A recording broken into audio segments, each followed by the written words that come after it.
Les aéroports du monde entier font donc face à une situation inédite. 6000 avions A320 doivent rester au sol en cause d'activités solaires qui fragilisent un logiciel de commande employé par l'appareil au point donc de pousser l'avionneur à ne prendre aucun risque.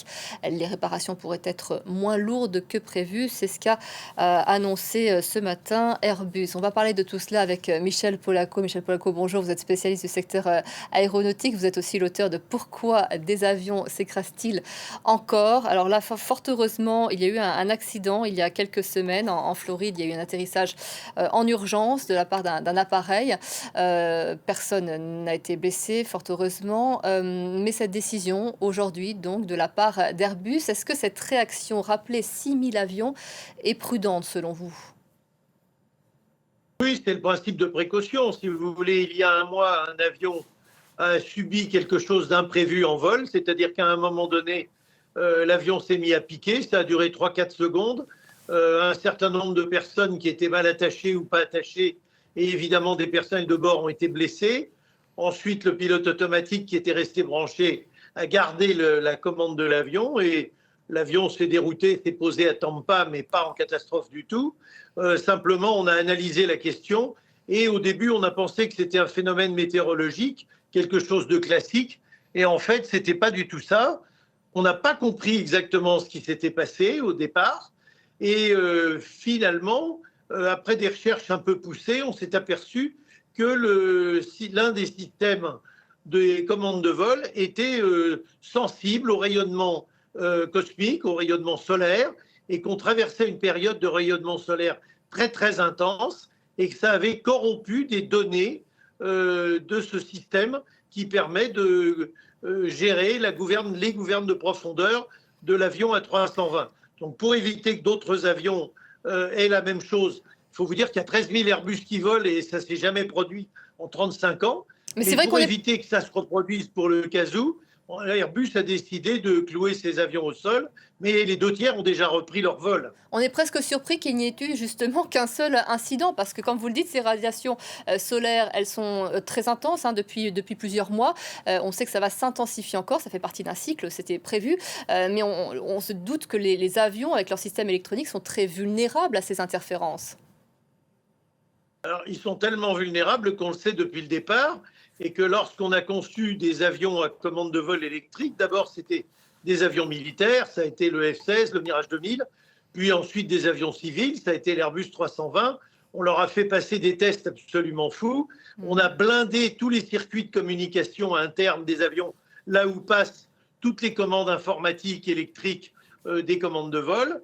On a blindé les computers, les calculateurs, de manière à ce qu'ils soient durcis et qu'ils puissent supporter l'induction électromagnétique, les effets électromagnétiques, électriques, les fréquences de radio diverses et variées, plus ou moins puissantes, et évidemment les rayonnements cosmiques sur la base d'études et d'analyses qui avaient été faites à l'époque.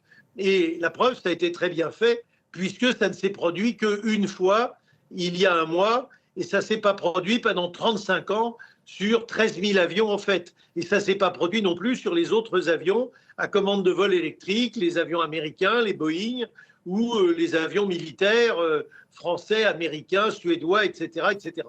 Donc voilà, c'est un truc qui marchait. Puis il y a un événement nouveau, c'est que manifestement, il y a en ce moment des rayonnements qui sont particulièrement intenses sur des fréquences de rayonnement qui doivent être assez particulières. Ça a donné cet événement qui n'est pas un accident, qui est un événement sur l'avion de JetBlue. Et donc Airbus a donné des consignes qui ont été annoncées hier.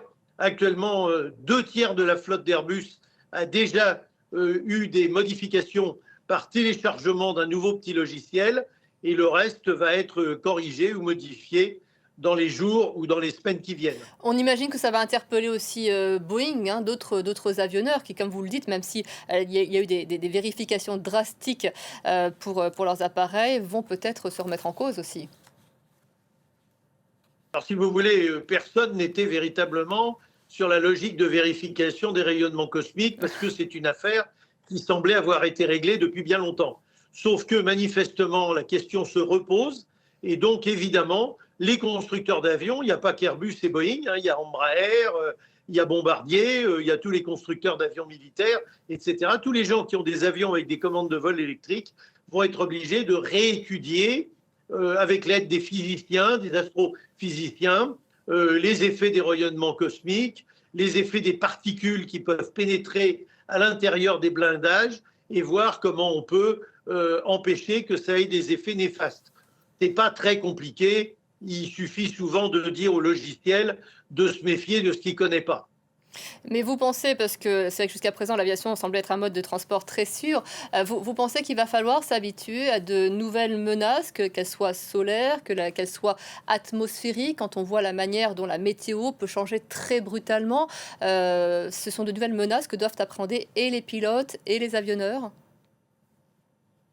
Je pense que depuis les débuts de la marine, on a rencontré des tempêtes. Depuis les débuts de Mmh. l'aviation, on a rencontré des orages, des tempêtes, des tornades, des cyclones, etc. C'est pas fini, ça va continuer. Il y a des effets du changement climatique qui peuvent accentuer ou diminuer certains effets.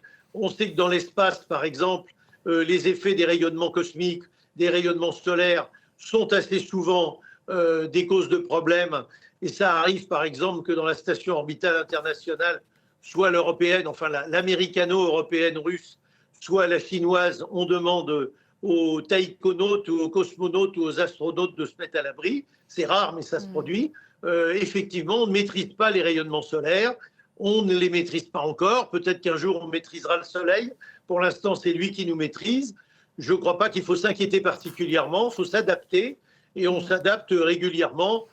Ce qui s'est produit, c'est un événement qui n'est pas beaucoup plus grave que malheureusement ce qui se produit quand il y a des fortes turbulences dans le ciel et qu'on n'a pas eu le temps de faire attacher tous les personnels de bord et tous les passagers. C'est quand même relativement limité. Ça n'a pas mis en jeu la survie de l'avion.